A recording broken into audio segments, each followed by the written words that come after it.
과제명은 드릴지구 7입니다. 물론 교재에 따라서는 과제명이 다르게 지정된 것도 있을 겁니다. 2020년 실기시험 출제 경향을 보면은 동력 전달 장치든 지거나 클램프 종류든 기존의 출제 빈도가 높았던 예제에서 출제하는 것을 다소 피해가는 경향이 있습니다. 즉 수험생들의 예상을 벗어나는 과제들이 많이 출제되는 것 같습니다. 지역의 경우 특히 심하고요. 동력 전달 장치는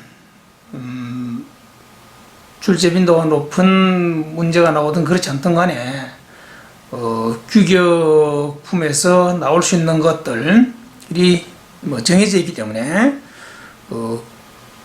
문제 패턴이 바뀐다 하더라도 크게 당황할 일은 없는데, 지거나 클램프 같은 경우에 접하지 못했던 문제가 나오면은 수험생들이 상당히 당황을 하고 경우에 따라서는 조기에 시험을 포기하고 퇴실하는 것도 많이 목격을 했습니다. 지금 드릴지구 7 같은 경우에도 출제 빈도가 높았던 문제는 아닙니다. 하지만 이런 형태의 문제도 여러분들이 접해보고 시험장에 가는 것이 좋을 것 같아서 제가 강의를 준비했습니다. 자, 우선 부품은 8개로 구성이 되어 있죠. 예시 답안에는 1번이 플레이트로 되어 있고 2번이 베이스, 3번은 스포트, 4번 드릴 부시, 이거는 이제 삽입 부시 규격을 따라가면 됩니다. 그리고 5번 로케이터. 로케이터는 위치를 잡아주는 장치라는 뜻이죠. 그래서 이 부품들의 명칭을 정할 때, 부품명을 부여할 때 부품명이 주어지지 않은 경우는 제가 여러 번 설명한 바 있습니다만은 이런 원칙에 따라서 하면 돼요. 첫 번째는 기능, 그 부품의 기능이 뭔가. 두 번째, 조립품에서 담당하는 역할이 어떤 역할인가. 그리고 세 번째, 구조. 네 번째는 모양이죠. 어떤 모양을 하고 있는가. 이런 기준에 따라서 이름을 정하면 되는 거예요. 이거 어렵게 생각하는 학생들이 의외로 많던데, 자, 이런 거죠. 2번 같은 경우에 지금 여기서는 베이스로 되어 있으면 이걸 플레이트로 한다고 해서 누가 뭐라 할 사람은 없죠. 그리고 1번 역시 예시 답안에는 이걸 플레이트로 해놨습니다. 이걸 바디 혹은 본체로 정한다고 해서 문제될 건 없습니다. 3번 역시 이거는 드릴 부시를 가이드하는 역할을 하는 거죠. 그럼 드릴 부시 가이드 이렇게 해도 문제가 없죠. 스포트로 해도 물론 문제가 없고요. 4번은 정해진 이름이 규격품에 있는 거니까 그냥 부시로 해주면 되는 것이고, 드릴 부시, 가이드 부시 이런 식으로 해주면 되고요. 5번은 공작물의 위치를 정해주는 거죠. 공작물의 위치를 정해주는 역할을 하기 때문에 로케이터 이렇게 해도 되지만, 이것을 공작물 가이드를 한다고 해서 틀렸다고 할 사람은 아무도 없겠죠. 문제 삼을 감독관이 없다는 얘기예요. 채점관이 없다는 얘기예요. 자, 6번은 지금 주로 하는 역할이 슬라이딩 기능을 하는 거죠. 이건 스프링이고, 얘가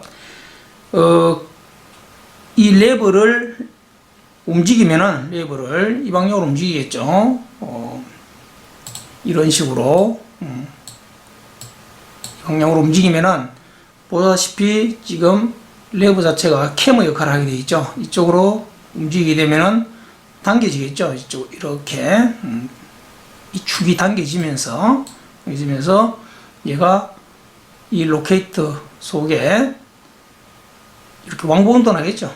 슬라이딩으로 운동을 한다는 거예요. 그래서 슬라이더라고 이름을 정해주면 될 겁니다. 7번은 공작물, 작은 물을 고정하는 역할을 하죠. 붙잡아주는 역할을 합니다. 그래서 조 혹은 뭐 고정 클램프 뭐 이렇게 해도 될 것이고요. 그것은 이게 이제 C형 클램프 형태로 되어 있기 때문에 뭐 그렇게 정해줘도 문제 없을 겁니다. 그리고 8번 클램핑 레버죠. 레버를 해도 되고 클램프를 해도 되고 그런 식으로 이런 기준에 입각해서 부품명을 정하면 된다는 얘기입니다. 자, 그래서 전체적인 구조와 기능을 보면은 우선 가공품이 이렇게 생겼습니다. 여기 있는 거죠. 가는 실선으로 도시된 부분. 자, 가공품이 여기에 들어가면은 물론 가공품을 끼우기 위해서는 7번 부품을 빼내고 이쪽 양쪽 너트도 끌어야 되겠죠. 풀어서 가공품을 먼저 넣고 7번 체결하고 6번 체결하고 끝에 더블 너트를 치우는 그런 형식으로 될 거예요. 그래서 일단 가 체결을 한 상태에서 8번 레버를 이렇게 아래 방향으로 누르면은 캠 작용에 의해서 이렇게 당겨지겠죠. 이쪽으로 당기는 힘이 작용할 겁니다. 그래서 얘가 고정된다는 얘기예요. 고정되고 그 상태에서 드릴이 이쪽으로 부시를 관통해서 내려와 가지고 여기에 구멍을 뚫는 이런 작업을 하게 될 겁니다. 최종적인 가공 목표는 이 드릴 구멍이죠. 그래서 드릴 찍은 거예요. 자, 여기서 뭐 다른 부분은 형상을 파악하는 게 뭐 크게 어려울 게 없는데 수험생들이 조금 어려울 부분, 이 부분, 이 형상, 이 뭘 의미하는지 그것은 이제 우리가 가공품을 봐야 되겠죠. 가공품의 형상이 이렇게 생겼죠. 양쪽에 이렇게 면이 있는 형상으로 되어 있습니다. 그래서 자, 정확하게 이 부분에 드릴링을 하려고 그러면은 얘가 좌우로 움직여서는 안 되겠죠. 물론 이 방향으로는 클램핑이 된다 이거예요. 이 방향으로는 자유도가 제어가 되니까 문제될 거 없는데 직각 방향, 그렇죠? 그 방향으로는 얘가 움직여 버리면은 정확하게 이 부분 구멍을 뚫기 힘들겠죠. 그래서 얘를 확실하게 고정시키기 위해서, 고정시킨다는 건 자유도를 없앤다는 거죠. 그래서 이 방향, 말하자면 이쪽 방향하고 이쪽 방향이죠.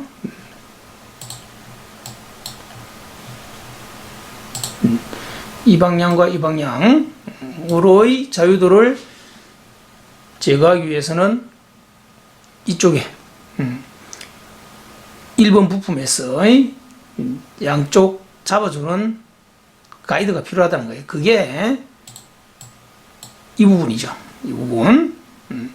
이 부분의 형상과 기능을 이해를 하면은 다 된 거예요. 다른 부분들은 크게 어려울 게 없습니다. 그렇게 해서 모델링을 진행하면 될 거고요. 1번 플레이트의 모델링 모습입니다. 모델링 해놓으면 완성품이 이렇게 된다는 거예요. 방금 얘기한 이 부분이죠. 이 사이에 여기에 가공품이 들어간다는 얘기예요.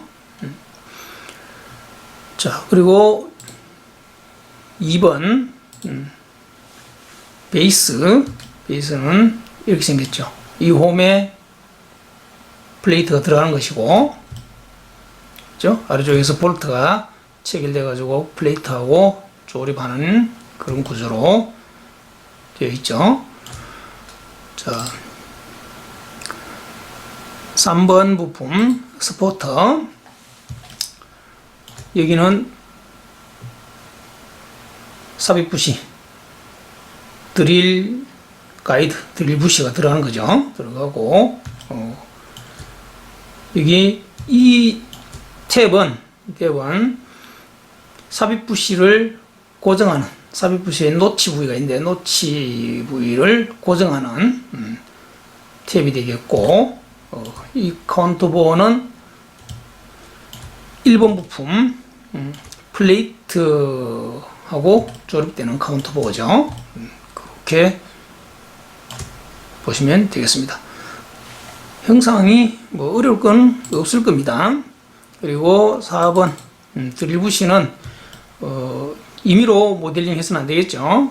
규격에 따라서 KS 규격을 찾아 가지고 42번 삽입 부시를 적용하면 됩니다. 그래서 여기서 적용할 규격들 C1, L3 그리고 R값 이런 것은 규격에 따라서 정확하게 모델링을 해줘야 된다는 얘기입니다. 5번 부품은 로케이터. 이건 형상 그대로 해주면 되는데, 다만 이 부분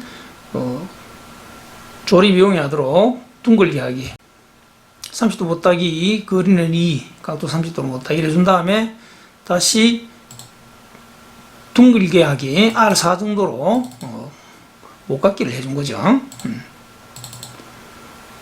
R4로 이 부분 못깎기를 해줬다. 그렇게 이해하시면 되겠습니다. 나머지 부분은 도면대로 측정을 해서 모델링 하시면 되겠습니다.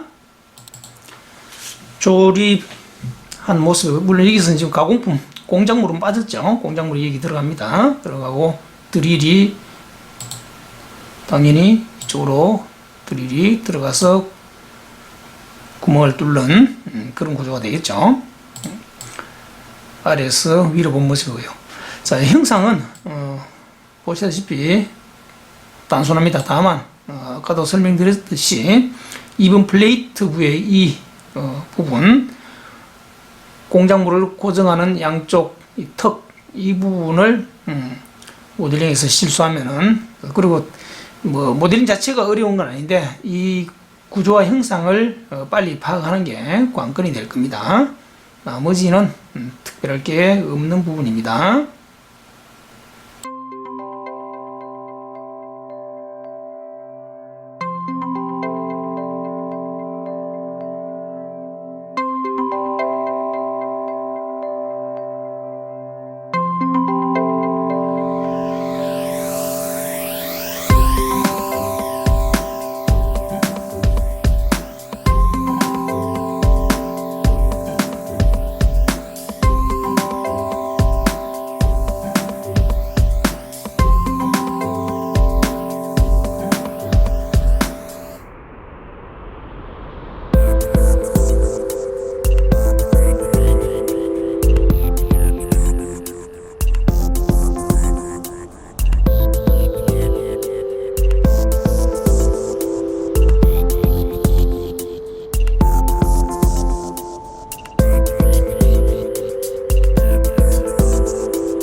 예시 답안을 보면서 예시 답안 해설을 해드리겠습니다. 1번 플레이트 같은 경우에 가장 중요한 면은 아무래도 이 밑면, 이면이 되겠죠. 가공과 조립의 기준이 되는 면이니까, 그래서 당연히 데이텀 A가 되고요. 그 다음 이 면 못지않게 중요한 부분은 이 홀이죠.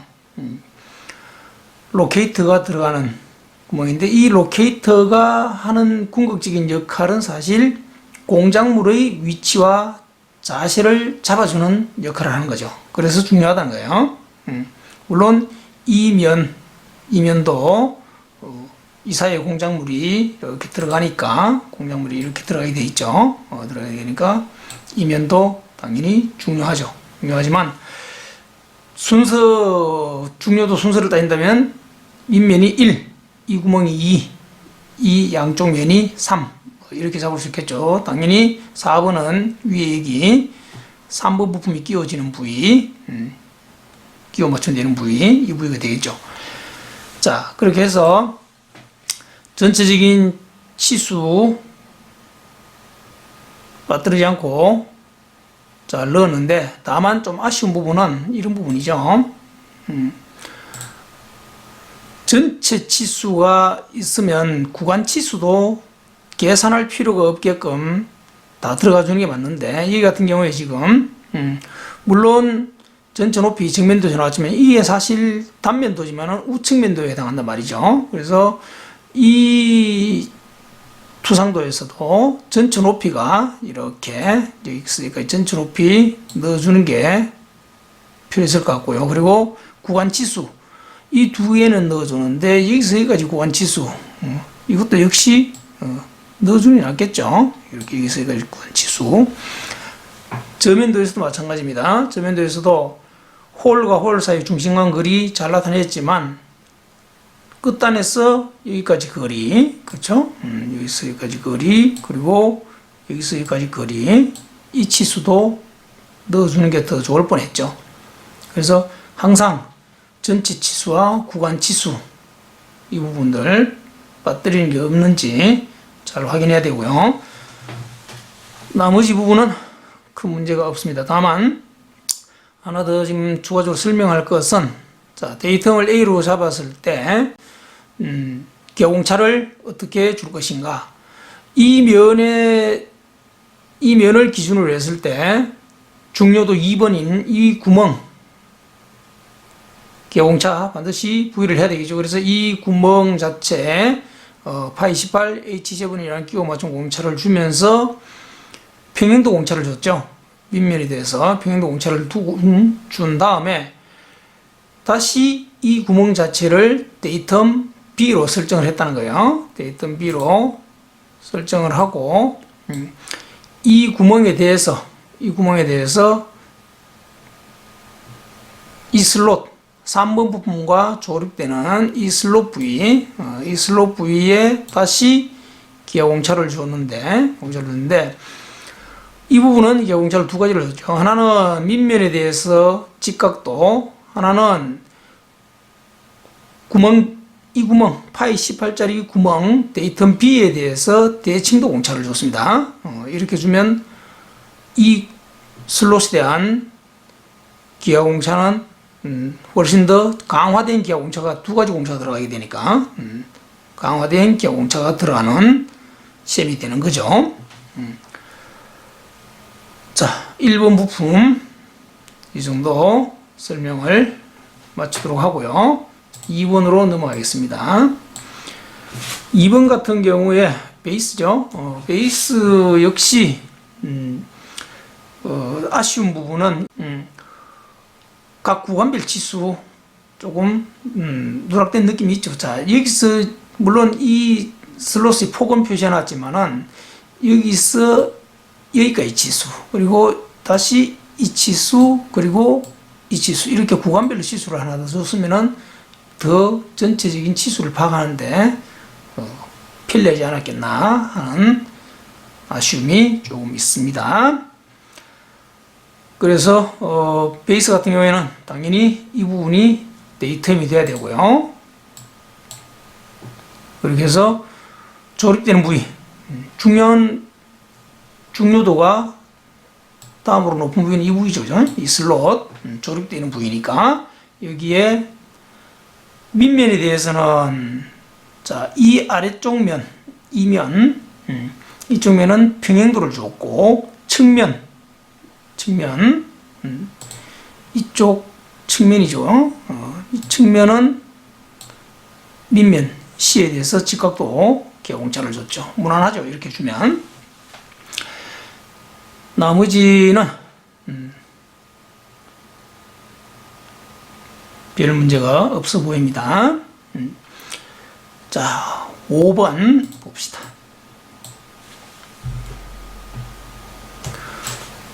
5번 같은 경우에 형상이 단순하기 때문에 이런 크게 보면 축이고 뭐 부시 형태고 뭐 이런 형태인데, 이런 경우는 굳이 투상이 뭐 두 개 있을 필요가 없죠. 단면을 쳐가지고, 물론 이거 전단면 치지 않고 반단면으로 했으면 좀 더 세련미가 있어 보일 수도 있었겠습니다. 반단면만, 윗부분만 이렇게 이 윗부분만 단면을 치고 아랫부분은 외형을 보여주는 것도 괜찮은 방법이 되지 않을까 싶습니다. 로케이트에서 가장 중요한 것은 바깥 이 부분이죠. 파이 18 외경, 이 부위가 2번 부분에 끼워진 부분이기 때문에 이게 데이텀 G가 되고요. 이 외경 바깥 둘레를 기준으로 해서 안쪽 구멍은 동심도가 나와주는 게 맞을 거고요. 그리고 이 끝단, 이 부분은 이 턱은 직각도 무난합니다. 다만 이 부분 이렇게 상쇄도로 빼내주는 거, 특수 투상을 하나 더 넣는 거죠. 이 경우는 하나의 투상도만으로 표현하기 너무 도면이 단순하니까 상쇄도 확대도를 이쪽으로 빼내가지고 이렇게 특수 투상을 하나 더 넣어주는 게 점수 따기에 유리하겠죠. 그래서 이 부분은 모델링에서도 보시면 알겠지만은 30도 거리 이 각도 30으로 못 따기를 한 다음에 다시 이 모서리 부위를 각진 부위를 R4로 둥글게 하기를 한 거죠. 끼워지는 부위라서 그렇게 둥글게 하기를 했다고 보시면 되겠습니다. 5번 부품은 이 정도로 하시면 되겠고요. 3번 스포트에서 중요한 부위는 이 구멍하고 드릴부시가 들어가는 구멍이죠. 이 구멍하고 그리고 조립되는 부위, 조립되는 면, 이 면, 그렇죠. 그리고 양측면, 끼워지는 면, 이 면이 중요하다 하겠습니다. 그래서 1번 부품하고 조립되는, 1번 부가 조립되는 맞닿는 면, 이 면을 조립의 기준면이 되니까 이걸 데이텀 D로 두고요. D로 두고, 이 데이텀 D에 대해서 이 구멍은 당연히 직각도가 나와줘야 되겠죠. 그래서 직각도 기하공차를 주고, 다시 이 구멍을 데이텀 E로 지정을 했죠. E로 지정해 두고, 다음, 이 측면, 끼워 맞춤되는 면이죠. 끼워 맞춤되는 면, 두 가지 기하공차를 부여를 했죠. 밑면 D에 대해서는 직각도, 그리고 구멍, 이 홀에 대해서는 대칭도 공차를 주는 걸로 해서 이 측단에 대한 기하공차를 이렇게 부여한 거죠. 자, 나머지 부분은 별 문제가 없어 보입니다. 이렇게 도면을 작성하면 되겠습니다. 4번 부품 삽입부시죠. 삽입부시에서는 중요한 규격들을 빠뜨리면 안 되죠. 이것은 KS 규격에서 적용할 부분들이 몇 군데가 있죠. 자, 이 부분 R 치수, 그리고 홀 중심에서 이 끝단까지 C1 치수, 그리고 L2 값, 못다이 거리죠. 그리고 못다이 각도, 이런 부분들, 그리고 여기에 적용되는 안쪽에 이 R값 이런 부분들 규격집에서 찾아서 정확하게 적용해주고, 당연히 공차 그대로 적용해주는 게 중요한 채점 포인트입니다. 이런 부분들 M6을 임의로 넣은 게 아니라는 거예요. 그런 부분만 주의하면 되겠고, 그리고 널링 도시하는 거 KSB0901 빗줄형 널링 모듈 0.3 이런 식으로 도시를 해주는 거 잊지 말아야 되겠죠. 자, 답안 예시도면 해설을 마치겠습니다.